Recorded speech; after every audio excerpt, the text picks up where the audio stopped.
आप विचार कीजिए, गर्भवास में, जन्म में, रुग्णावस्था में, बुढ़ापावस्था में, अज्ञान में, मृत्यु में कितने दुख है, कितने कष्ट है।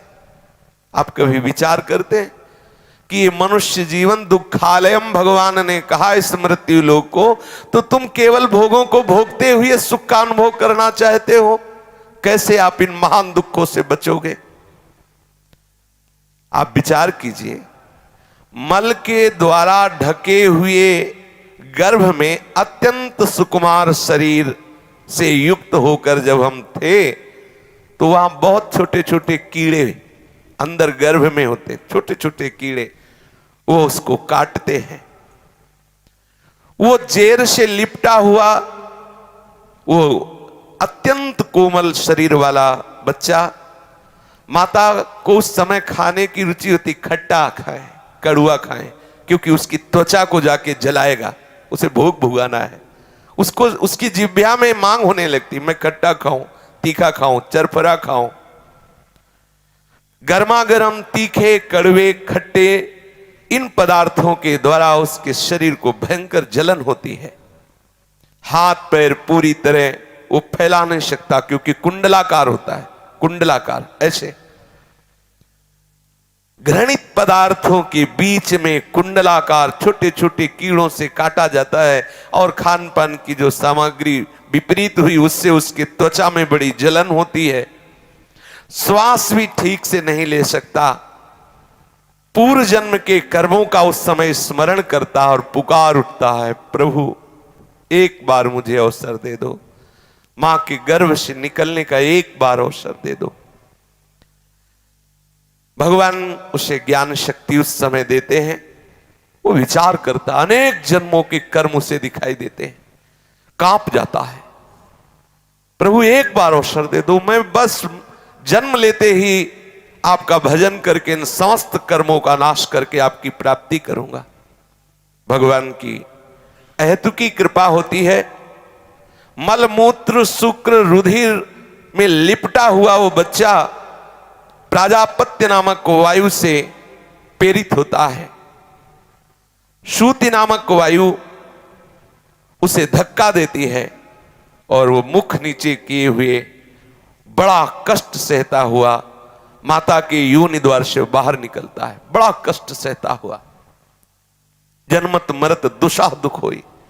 आप कल्पना भी नहीं कर सकते कि कैसे कष्ट से जन्म होता है, कैसे कष्ट से हम गर्भ में रहे।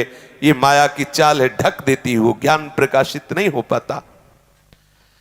जब ही जन्म होता है इतना भयानक कष्ट होता है कि मूर्छित हो जाता है कुछ क्षण के लिए। इसके बाद जब चेतना जागृत होती है तो बाहर की वायु स्पर्श करते हुए सारा ज्ञान मूर्छावस्था में ही चला गया जो भगवत प्रेरित हुआ था। फिर चेतना जब आई तो वो अपने जो कई जन्मों के संस्कारों को देखकर विकल हुआ था कि अब बस भजन ही करूंगा, भूल गया, एकदम भूल गया।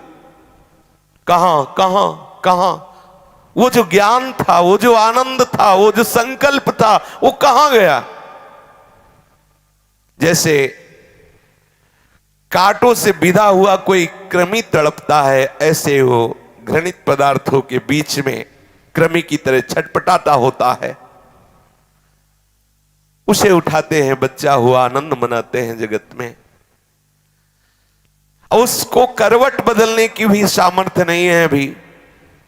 अगर त्वचा में कोई जीव काट रहा है, कोई खुजलाहट हो रही, वो शक्तिहीन है, केवल रोता है, कुछ कर नहीं सकता। जब मां दुग्ध पान कराएगी तभी वो पा सकता है, नहीं भूख से व्याकुल होकर वो रोता है, कीड़े की तरह छटपटाता रहता है, कुछ ना बोल सकता है ना कुछ कह सकता है, केवल सहता है। आप कभी अनुभव किए कि हम कितना कष्ट भोग कर आए हैं। सामर्थ्यहीन वो बच्चा जो अपने दुखों का ना तो किसी से वर्णन कर सकता है ना अपने को बचा सकता है, वो दुख भोगते हुए थोड़ा बड़ा हुआ, तत्काल उसके ऊपर तीनों तापों का प्रभाव घेर लिया, आधिदैविक, आधि भौतिक, आध्यात्मिक। वो अज्ञान अंधकार से विमूढ़ हुआ, अंतःकरण मलिन, मैं कहां हूं, मैं कौन हूं, मेरा लक्ष्य क्या था, क्या है, कहां जाऊंगा, मेरा स्वरूप क्या है, सब भूल गया, सब भूल गया। मैं क्यों बंधा हुआ हूं, मैं ऐसे कष्ट क्यों भोग रहा हूं, इसका कारण क्या है, कौन सा उपाय है जो मुझे इस कष्ट से बचा सके, ऐसी कोई जिज्ञासा नहीं। बस वो पुनः दुखों की राशि में फंसने लगता है। मुझे क्या करना है, क्या करना चाहिए, ये ज्ञान अपहृत हो गया। क्या बोलना है, क्या नहीं बोलना चाहिए, ये ज्ञान अपहृत हो गया।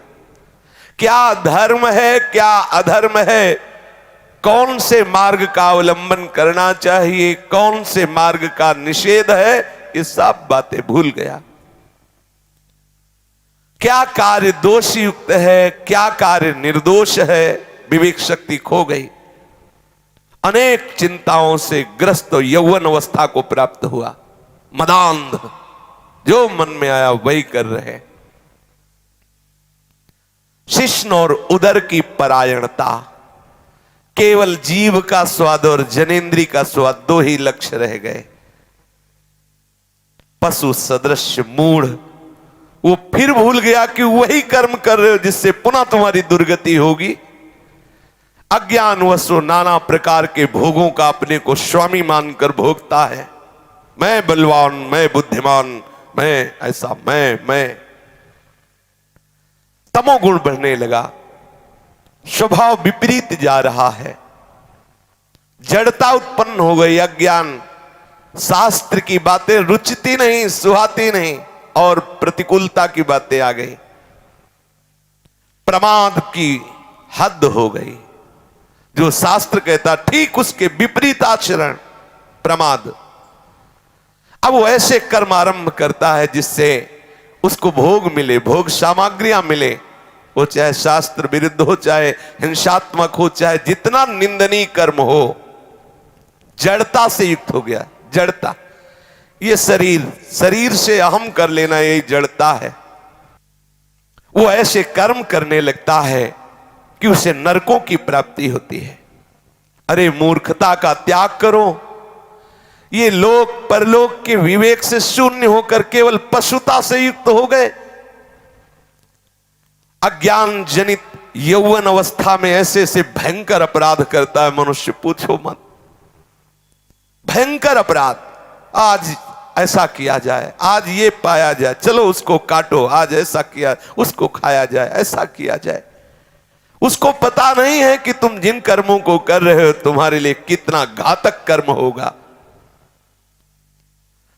वो यौवन अवस्था में कुकर्म करते हुए, प्रमादवश ऐसे ऐसे कर्म करते हुए जो आया था मुक्त होने के लिए, पुनः दुर्गति की तरफ बढ़ने लगा।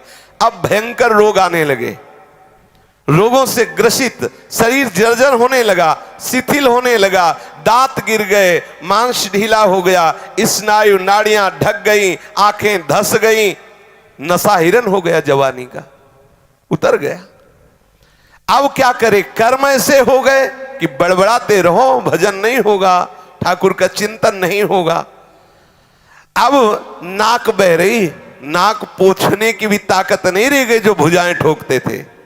जब वृद्धावस्था आई तो नाक पोंछने की ताकत नहीं रह गई। खखारते हैं, दूर थूक भी नहीं सकते, दाढ़ी में ही गिरता है, ऐसे लाल टपकती है। और वही ताल ठोकते थे कि देखे भारत में कोई हमें परास्त कर दे। समय है, समय, तुम्हें समय दिया गया है। अब वो ठीक से लोटा में पानी लेके नहीं पी सकता, ऐसे हाथ कांपता है। लोग कहते हैं कि आपने ऐसा किया तो किसी की गर्दन हर समय ऐसी होती रहती है। बोले नहीं, आप क्या बोले, वो कह ले रहे उनकी गर्दन ऐसे होती, कुछ ऐसे होते, बस ये ऐसे कहते हैं, ऐसे ऐसे होती है।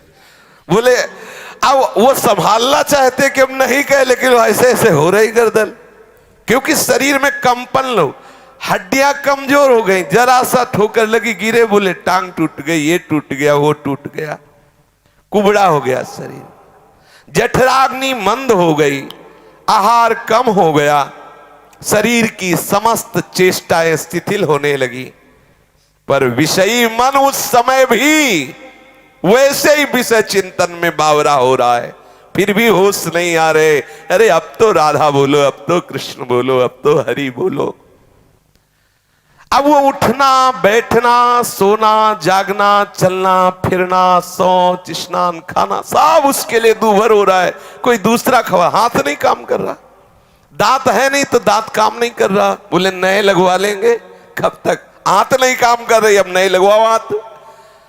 दांत तो नहीं लगवा, हाथ। बोले आंख, बोले हम नहीं बनवा लेंगे। अब इंद्री ही काम नहीं करे, दृष्टि ही काम नहीं करे तो आंख बदलते रहो।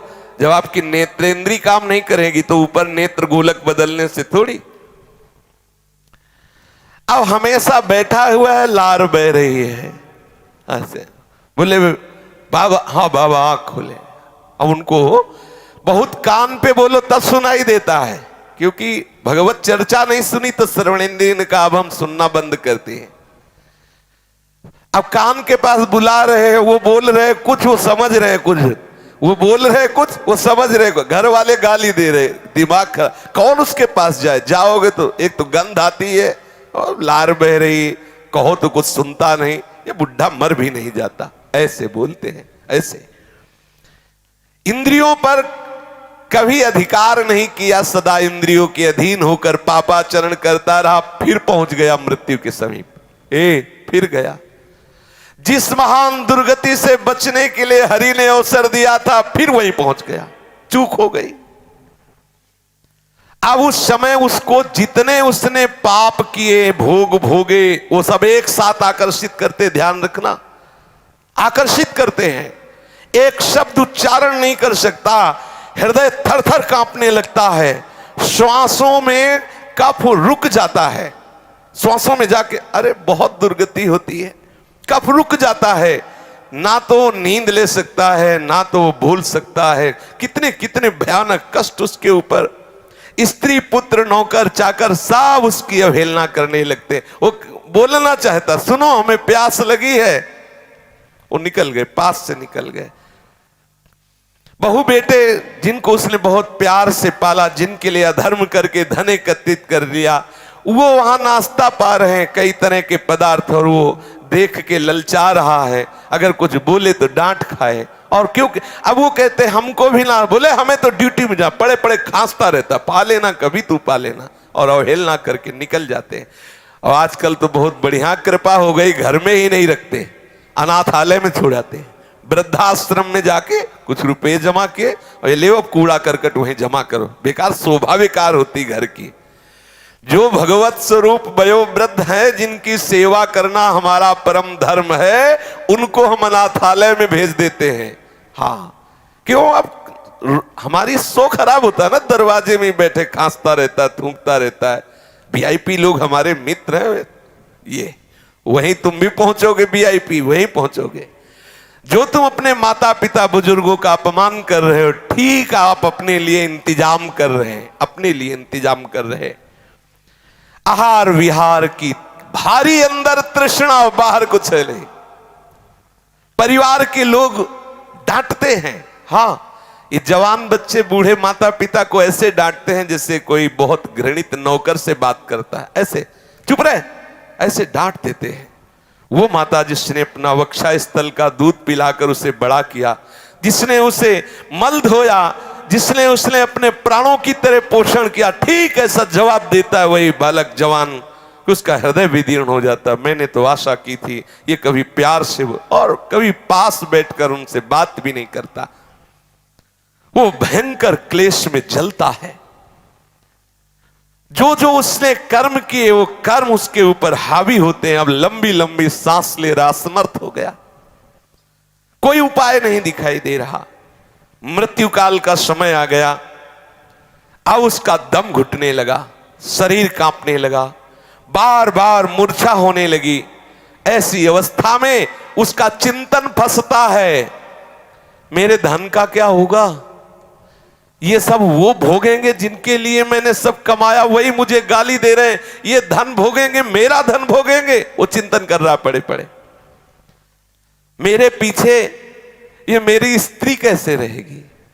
क्योंकि इसने जीवन भर हमें प्यार किया, अब वो भी वृद्ध है, इसकी पता नहीं बच्चे देख रेख करेंगे कि नहीं करेंगे। ये नौकर लोग पता नहीं हमारे परिवार का ख्याल करेंगे कि नहीं करेंगे। बड़ा बस यही चिंतन, एक ऐसे ही चिंतन कि मरे तो कुत्ता बने आकर के, और अपने दरवाजे में छोटे पिल्ला बने, जब पत्नी को देखते कू कू करके पत्नी लात मारती है वो, अब वो फिर उसकी तरफ तो लड़कों को बुलाती, ये दुष्ट डंडे मार को करके भागता, ना रोटी मिलती है, वो घर की तरफ भागता, क्योंकि उसको ये था मेरा ही घर है ना। दुर्दशा होनी, छिपकली बन के दीवार में रंगोगे, घर वाले निकाल के मार डालेंगे, मारो इसको छिपकली, सांप मारो इसको मारो, क्योंकि इसने भजन नहीं किया, अब आके घर में रहना चाहता है। ममता जनित चिंताओं से वो मरणासन मनुष्य व्याकुल हो जाता है। महाबलशाली भगवान यमराज के पार्षद जो भयंकर देह, केवल लघु शंका छूट जाती उनको देखने से, इतने भयंकर हैं यमदूत, ऐसे थोड़ी है, देखने से जब आके घुर्राते हैं तो लघु शंका छूट जाती है, घुरघुराहट शुरू हो जाती है। अब कभी भजन किया नहीं तो सर्व समर्थ श्री हरि प्रिया का याद नहीं आया, स्मरण नहीं आया, नहीं वो बचा लेते। आंखें उलट गईं, तालू कंठ ओठ सूख गए, भीषण यंत्रणा, बार बार हाथ पैर पटकता है, कंठ रुक जाता है, श्वास की गति रुक गई, गले में कफ आके अटक गया, और यमराज के दूत पिटाई शुरू किए, निकल बाहर इस घर से, मिला था ये शरीर तेरे को भजन करने के लिए, अपराध के, अब चल तुझे हम दिखाते हैं उसका परिणाम क्या होता है। अब वो बड़ा व्याकुल, यम किंकरों की मार से व्याकुल होकर प्राण निकलते हैं, ऐसे नहीं निकलते। मृत्यु के समय अपार कष्ट सहता हुआ वो प्राण त्यागता है। उस मनुष्य को जो धर्म विरुद्ध आचरण किए, पापाचरण किए, यमदूत पीटते हुए, नाना प्रकार की भयंकर यातना देते हुए, घुड़कते हुए, घसीटते हुए उसे ले जाते हैं यमपुरी, जहां से ले जाया जाता है गरम बालू, अग्नि और नुकीले यंत्र लगे हुए मार्ग में, घुस जाए पैर में, जलती हुई भयंकर उस यात्रा को घसीटते हुए पूर्ण करते हैं, न पानी न भोजन न मार, ऊपर से चल रही वो भयंकर नरकों की यंत्रणा को भोगता है। आप सोचते हैं कि हमें भजन करने की क्या जरूरत है, सत्संग सुनने की क्या जरूरत है, नियम संयम धारण करने की क्या जरूरत है? इसलिए जरूरत है कि तुम्हारी ऐसी दुर्गति ना हो। तुम समझते केवल पशुओं की तरह कमा लो, खा लो, मनमानी आचरण कर लो, कोई देखता तो है नहीं, भूल मत करो। बड़े बड़े महापुरुषों ने जो निश्चय किया है ये उनके अनुभव के विषय है। साक्षात भगवत स्वरूप भगवान व्यासदेव जी, श्री सुखदेव जी, ये साक्षात भगवान हैं, ये वर्णन कर रहे हैं। ऐसा है, इसलिए डरते रहो, कोई अपराध न बने और निरंतर भजन में रहो। शेष चर्चा आगे। श्री राधा वल्लभ लाल की जय।